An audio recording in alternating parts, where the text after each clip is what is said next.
तो नमस्कार दोस्तों, आज हम सेमेस्टर 1 का एक सब्जेक्ट का लाए हैं वीवीआई क्वेश्चन। ठीक है, ऑब्जेक्टिव क्वेश्चन लाए हैं आईकेएस। ठीक है, जो कि सभी के लिए अनिवार्य है। ठीक है, इंडियन नॉलेज सिस्टम जो भी लिए हैं आईकेएस में, तो आज हम एमसीक्यू क्वेश्चन लाए हैं। आपका पेपर भी एमसीक्यू में होने वाला है। ठीक है, 25-29 सत्र वाले के लिए। तो चलिए बढ़ते हैं अति लघु उत्तरीय प्रश्न के उत्तर, एमसीक्यू क्वेश्चन के उत्तर, जो कि आपका क्वेश्चन में कौन सा क्वेश्चन आने वाला है। ठीक है, आपका पेपर में सबसे पहला क्वेश्चन किया है कि आईकेएस का अर्थ क्या होता है। ठीक है, इंडियन नॉलेज सिस्टम का अर्थ क्या होता है, ये पहला क्वेश्चन हुआ। उसका उत्तर भी बताएंगे आपको। देखिए, आईकेएस का क्या अर्थ होता है, भारत ज्ञान प्रणाली। ठीक है, इसमें आपको इंडियन नॉलेज, ठीक है, इसमें आपको भारत का समान ज्ञान पढ़ना है इसमें। दूसरा क्या है क्वेश्चन, सबसे अच्छी तरह परिभाषित कौन करता है, ये करता है आपका जाके दर्शन। ठीक है, विज्ञान, एक तो दर्शन हुआ, एक तो विज्ञान हुआ, एक संस्कृति, ये तीनों भी शामिल है इसमें। ठीक है, परिभाषित में। तीसरा क्वेश्चन क्या है कि आईकेएस का प्राथमिक उद्देश्य क्या है। तो आईकेएस का प्राथमिक उद्देश्य होता है प्राथमिक ज्ञान को आधुनिक विज्ञान से एकीकृत करना। ठीक है, जो पहला जो विज्ञान है और जो अभी का विज्ञान चल रहा है, इसको, ठीक है, एकीकृत करना। नेक्स्ट क्वेश्चन क्या है कि निम्नलिखित में से किसे आईकेएस का घटक नहीं माना जाता है। तो आईकेएस का घटक किसे नहीं माना जाता है, तो क्वांटम भौतिकी को आईकेएस का घटक नहीं माना जाता है।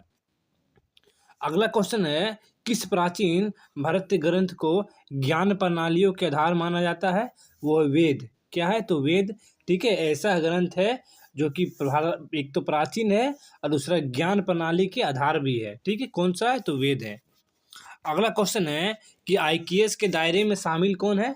तो ये शामिल है आपका जाके दर्शन शास्त्र, विज्ञान शामिल है, प्रौद्योगिकी शामिल है, कला शामिल है, साहित्य शामिल है। इसके अंतर्गत ये क्षेत्र आते हैं, ये दायरे आते हैं।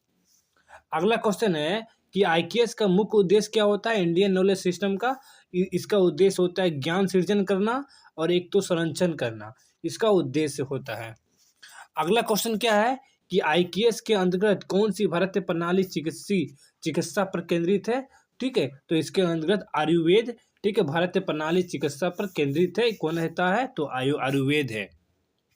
अगला क्वेश्चन है, आईकेएस के अंतर्गत कौन सी प्रथा मानसिक और शारीरिक स्वास्थ्य से जुड़ी है। एक तो मानसिक और दूसरा स्वास्थ्य, तो क्या है, तो ये है योग। ठीक है, योग करने से एक मानसिक भी और शारीरिक स्वास्थ्य भी मिलता है। ठीक है, किसके अंतर्गत, तो आईकेएस के अंतर्गत।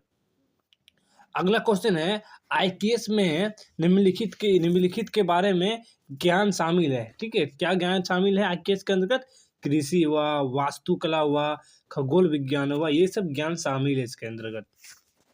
ठीक है, अगला क्वेश्चन क्या है कि वेद शब्द का शाब्दिक अर्थ क्या होता है। तो वेद शब्द का शाब्दिक अर्थ होता है ज्ञान। क्या, तो ज्ञान।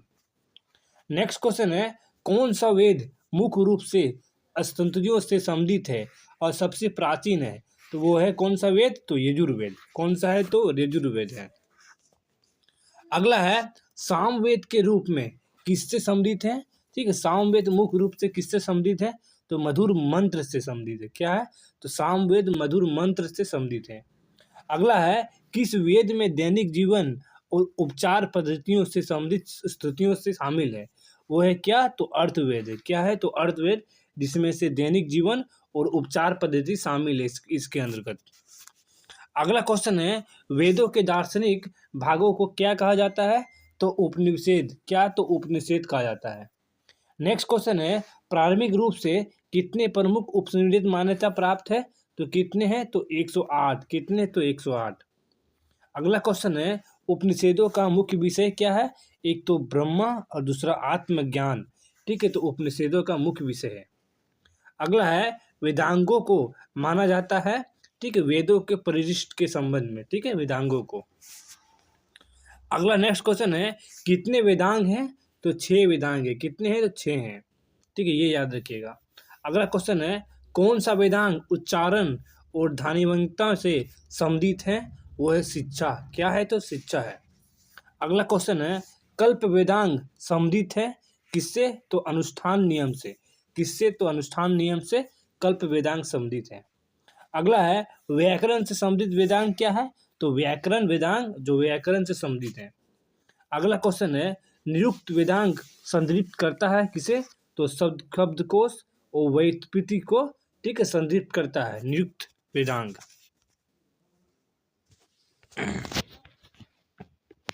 अगला क्वेश्चन है, ज्योतिष वेदांग मुख्य रूप से निम्न में से किससे संबंधित है? तो खगोल विज्ञान और ज्योतिष से संबंधित है। अगला है, छंद वेदांग अध्ययन करता है किसे? तो वैदिक छंद को। अगला क्वेश्चन है, आस्तिक दर्शन शब्द का अर्थ क्या होता है? ठीक है, तो वैदिक अधिकार को स्वीकार करने वाले संप्रदाय को आस्तिक दर्शन का शब्द, ठीक है, उसी को कहते हैं, उसी का अर्थ होता है।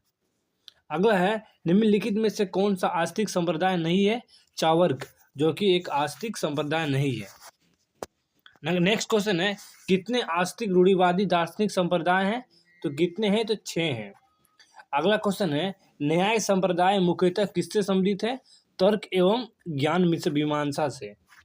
ठीक है। नेक्स्ट क्वेश्चन है, कौन सा आस्तिक संप्रदाय ध्यान और आत्म अनुशासन पर बल देता है? वो है योग। तो कौन सा है? तो योग है। नेक्स्ट है, वेदांत संप्रदाय किस पर आधारित है? तो ये है उपनिषद पर आधारित है। किस पे? तो उपनिषद पर। नेक्स्ट है, पूर्व मीमांसा मुख्यतः किस पर आधारित है? तो क्रम और कर्मकांड के पर आधारित होता है। नेक्स्ट क्वेश्चन की ओर बढ़ते हैं। तो नेक्स्ट क्वेश्चन है हमारा, सांख्य दर्शन की विशेषताएं हैं।